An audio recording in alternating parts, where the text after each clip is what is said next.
Welcome back everyone to an episode here today, and we are going to be going over 10 tips to instantly improve your rank in Modern Warfare 3 rank play. If you find yourself coming back on the regular, liking the videos, make sure you guys like, subscribe, comment down below what you guys want to see more of, what you guys are enjoying in games and everything, and we'll get right into the video. So with our first tip here, we want to make sure we warm up before we play. Shoot bots, play some pubs, go to the shooting range. This is just to get your aim right, especially if you play other games like me. I play Rainbow Six Siege, I play GTA 5, I have been playing Helldivers. So I really have to play a lot, at least 2-3 games, get me into the flow state before I can even play ranked, because I'm used to other games, I'm used to other controls. I have different layouts on my controller for different games depending on what all utility you can use. So that is something you have to do before you play. If you just think you can just jump right into ranked play, I mean, there's going to be some days you feel like you're just hitting, you can't miss, and there's going to be some days you're not warmed up and you jump right into an S&D and then you just cannot hit your shots. So that is one thing to really look for. Easy fix to really help your KD, help your just aim in general of surviving, because if you can aim better, you're going to shoot better and kill more people. And then we'll get right into tip number 2. Tip number 2 is using the right guns and knowing your role. Make sure you guys use the Rival, use the MCW, or if you guys are just feeling different, you can use like the Striker 9 and different SMGs. If you guys are just bored of the meta right now, you can use different SMGs. But I'm saying if you want to really improve your rank, you want to use the meta guns, which right now is the Rival and the MCW. If you guys want to see classes for them, go down in the description. I'll have my classes linked there in a video I just did recently. I have new AR builds, slow AR builds, and a faster AR build, and then my Rival class and some other classes if you guys want to see down there. And with knowing your role, are you a main AR, a flex, an IGL, which is an in-game leader, an SMG player? Are you more OBJ? Are you more Slayer? Once you understand what you are, you can understand what your team is, especially if you're solo queuing and you see, okay, I have guys are running 3 ARs, okay, we need to pick up an SMG, so then you can run SMG. But if you're not a flex, stick to your main AR role and you're just going to have to roll with it. Or if you are feeling comfortable, you can be a flex and you can switch that SMG. That really makes you more valuable because you can switch and do both. Now you might be better at one, but sometimes the team is needing you to run an SMG when you want to run AR, or AR when you want to run an SMG. So just get used to handling both guns. But if you just feel like the MCW is better in your hands, and now that's sometimes during maps you have to pull out an MCW and sometimes you have to pull out a Rival. But if you can get comfortable with both of them and feel good using both, you would just be a better player. So that is something that before you jump into any ranked game, you want to know what you are. Do you like to play in the OBJ? Do you like to go out and slay? And there's a mix. Just because you play in the OBJ one game doesn't mean you have to play in the OBJ at all times. Sometimes there's someone else that can be the hill kid, and you can go out and slay. When you're having a better map, you want to go out and slay. But if you're having a rough map, it's like, hey, let me get some hill time here and let you guys go out and have fun. Then we'll get right into the next one. With our next one, you want to know when to play your life versus get in the hill. This tip is mainly situational, knowing when to push up and take the next wave of Emily's off of spawn, or stay in the hill and soak time. If you have a teammate close and can soak hill after 2 to 3 dead, it would be great to push out.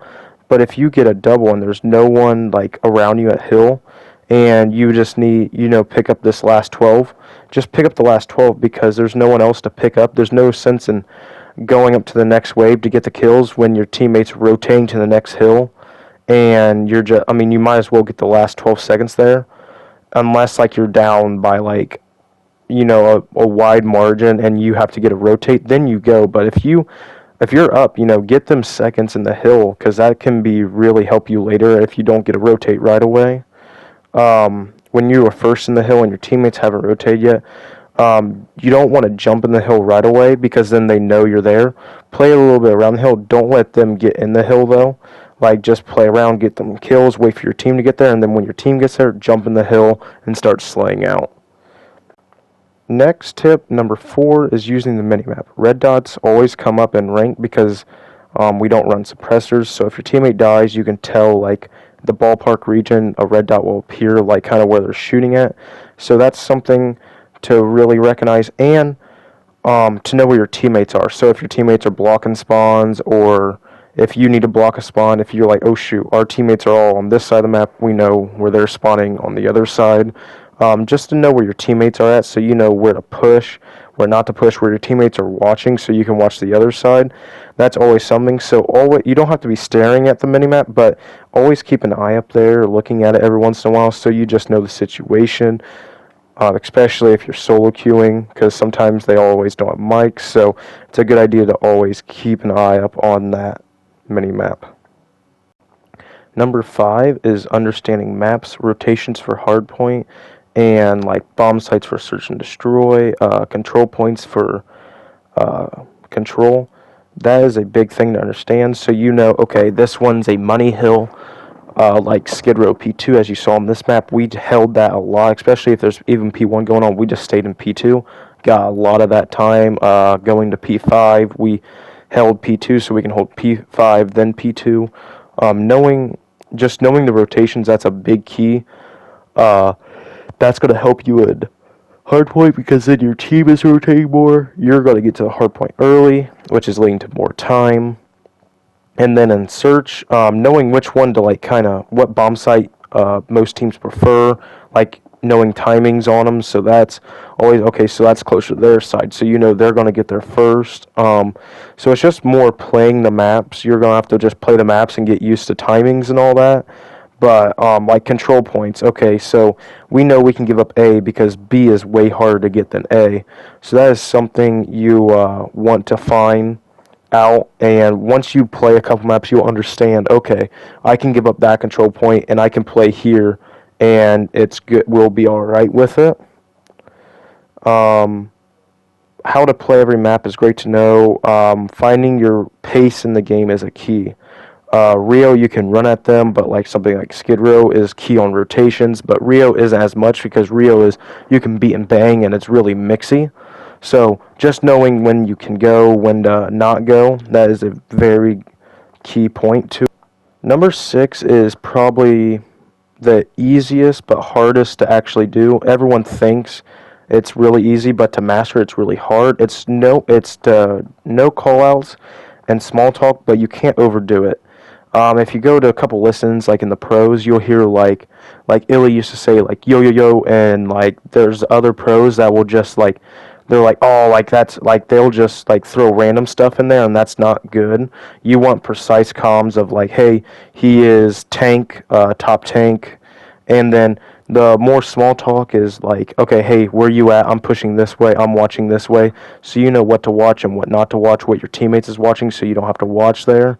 So just getting that small talk down and not flooding the comms. Like, if someone is on a pinch trying to listen, you don't want to be flooding the comms with so much information when they are trying to hit a flank and they're just trying to sound horse someone. So you kind of got to learn to calm but not overdo it. So you want them clear and concise, so your teammates know exactly where they are and they can react fast to it, because if you add like 10 other words to it, they might not be able to react fast enough because you added a whole bunch of stuff that didn't need to be said.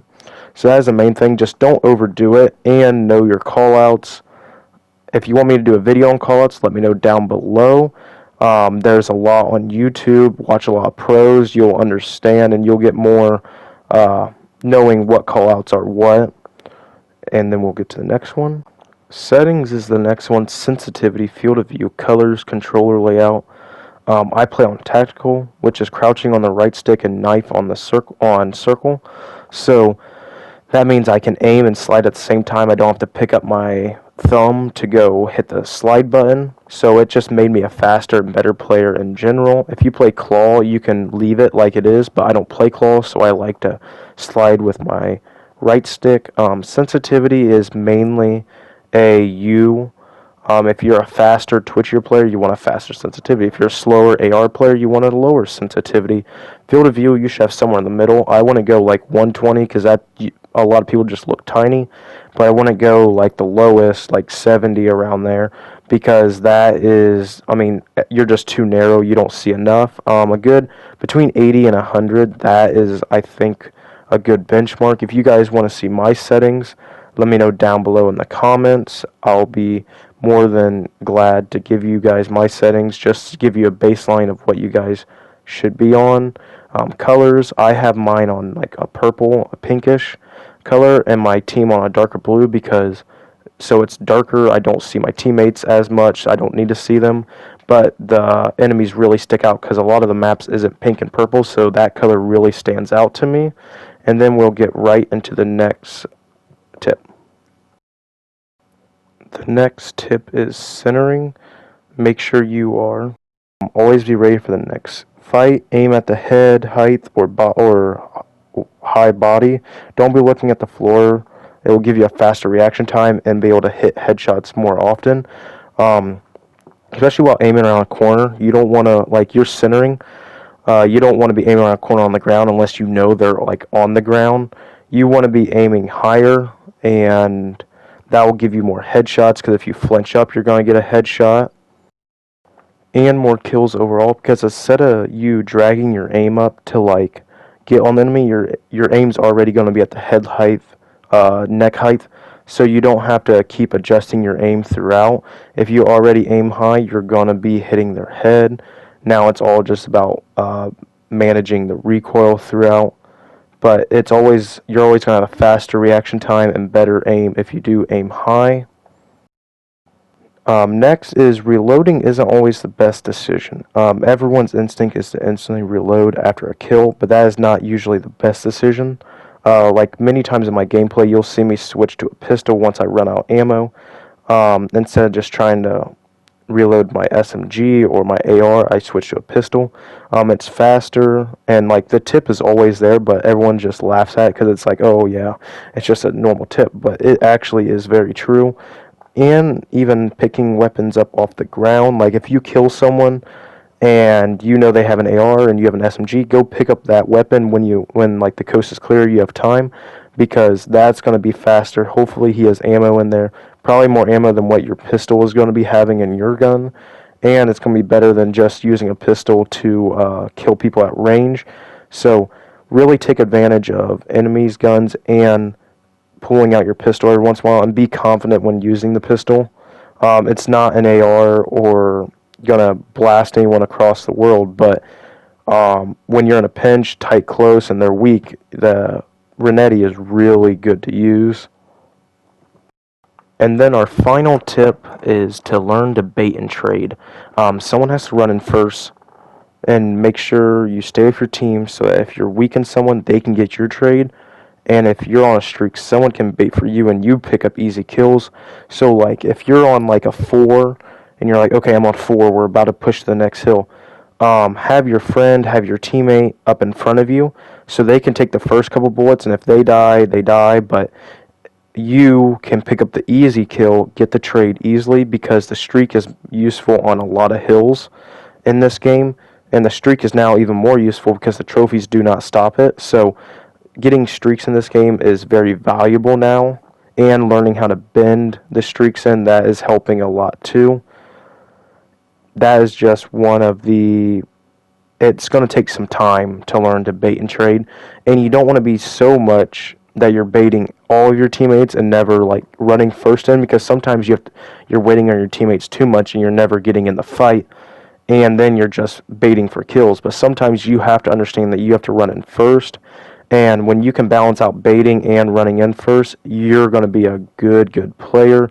Especially if your teammates are on a streak and you bait for them first, they're more likely, when you're on a streak, they're going to bait for you. But if you never bait for your friends, for your teammates, they're never going to do it for you. So it's it's a give and take. Like you have to bait sometimes for your teammates. You have to take one for the team, but then when you're in that situation, it's like, okay, they're going to take one for you, and you're going to really strive. You're going to do great. You're going to get that cruise missile because your teammate took a bullet for you, so you stay alive and you kept your streak going. And it feels good when, okay, hey, I died, but my teammate picked up my trade, and we're still rolling in the map. And that's always a good feeling to keep up the momentum, keep up the mood, and the map is always trying to get people's trades. One top red, one top red. If you guys have any other tips, let me know down in the comments what tips I missed, Okay, what more tips. If you guys want to see There's one more. another video, Great kill. I can come up with more tips, more going, tricks of how to play maps, how to play ranked, like There's one more. different Jump in the just half wall. Jump in the half wall. He's jumping ways the to half do it, ways to You killed him, that's play, literally point. You and killed him, that's just literally in point. general. Okay. If you guys like this, leave a like, subscribe, and I'll see you guys Two if we in can. the next one.